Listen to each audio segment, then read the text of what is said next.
What's up, gentlemen and ladies? Welcome to another episode of Project Gentlemen. We are here.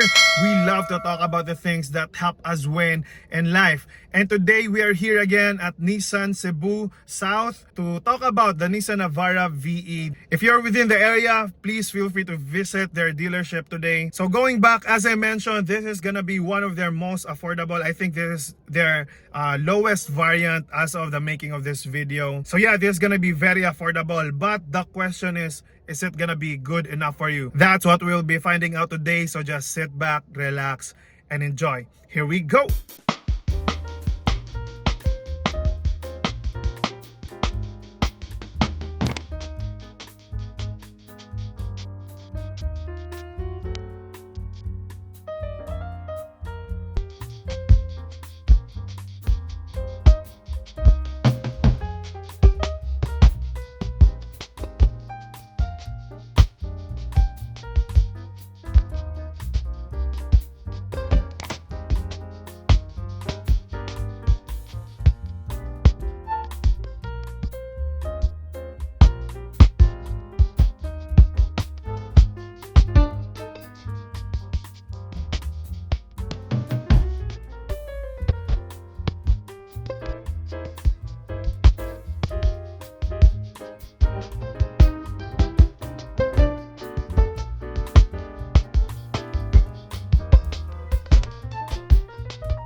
So welcome to the interior of your Nissan Navara VE.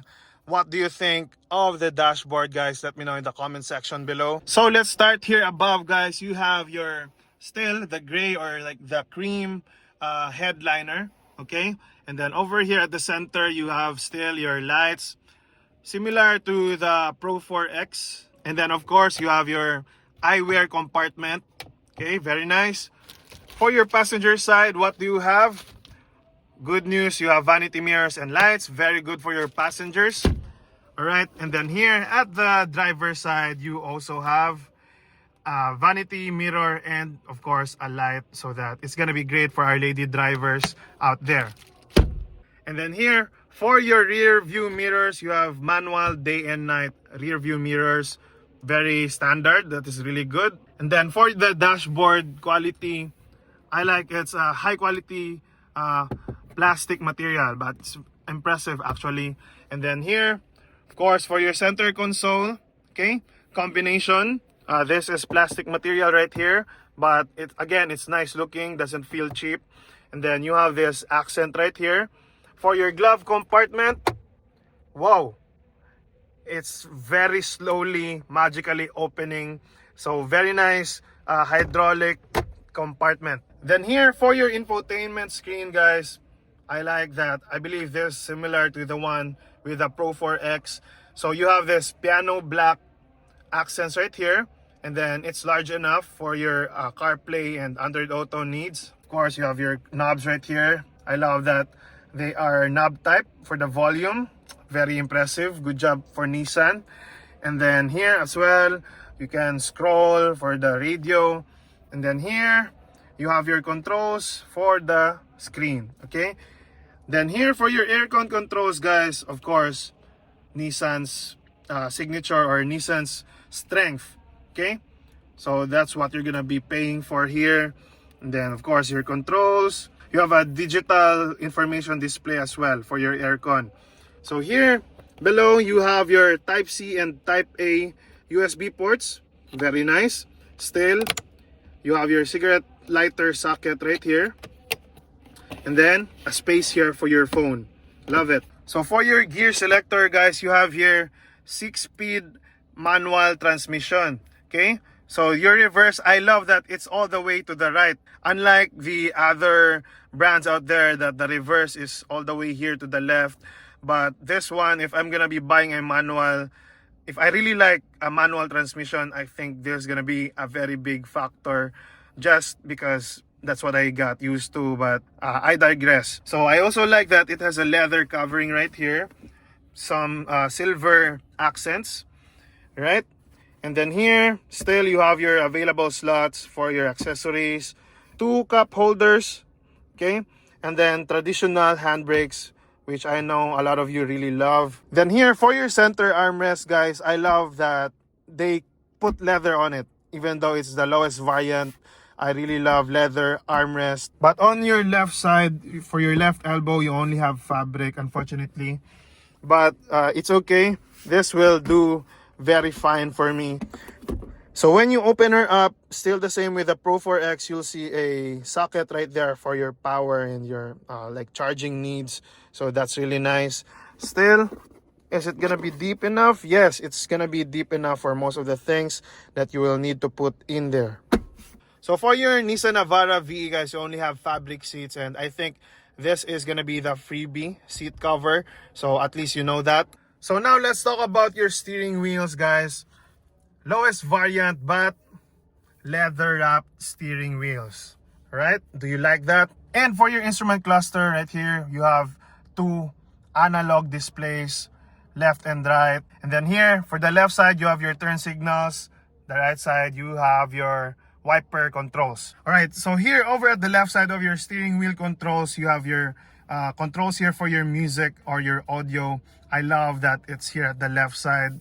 While you're driving, you can conveniently change music. So far I'm really liking this, what Nissan did right here. So at the right side, you have your cruise control options or configurations. Okay. Then here over at the lower left, you have other controls right here and traction control button. You don't have the parking sensor right here, so at least you have available slots in case you're gonna put or you're gonna install one. So moving on at this side, for your controls as a driver, you have your power adjustable side mirrors, lock, unlock, and automatic up and down for the driver. I have a great amount of headspace right here, and then for your leg room as well, very good amount of leg room. So now that we've seen all the good things here as a driver, now let's go to the back, see what we have there.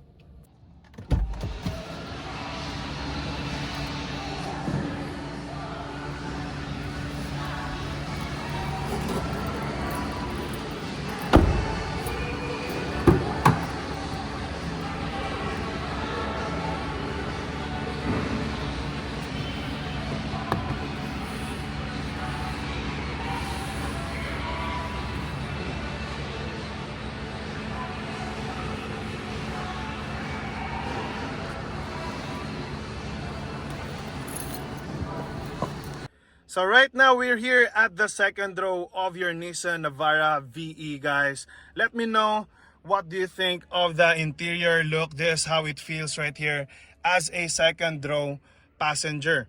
Okay, so very impressive, new, simple and elegant dashboard right here for the driver. Center console is actually good looking for me. So still, here you have your headliner, okay, the cream headliner, and then you have your map lights, which is really nice, or the cabin lights. Then for each side, of course, you have grab handles, except for the driver. And then here below, good news, you have USB-C and USB-A ports, and second row AC vents. Very great, right, for this low variant or the base model for the Navara.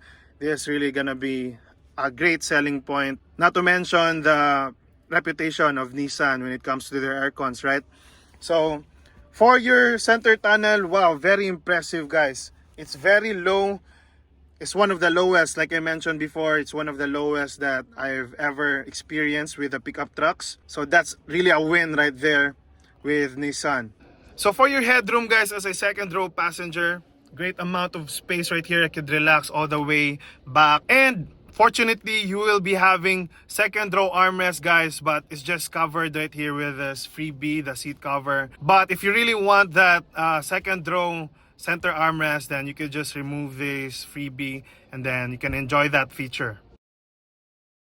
So overall, guys, I really think that the Nissan Navara VE is a very solid option for this segment. As always, if you're gonna be buying this, it's because of the great air conditioning system that Nissan has built that reputation, and the comfort as well with the suspension that they used here.